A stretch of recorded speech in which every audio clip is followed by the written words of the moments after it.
నా పల్లెటూరు, ఇదే నా తల్లిగారు. మా ఊరి పాడి పంట రాములోరి దీవెనంట. తల్లి గోదావరి నీళ్ళు కడిగే సీతమ్మ పాదాలు.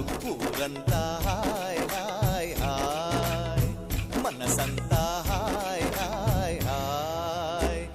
ఇదే నా పల్లెటూరు, ఇదే నా తల్లిగారు. మా ఊరి పాడి పంట రాములోరి దీవెనంట.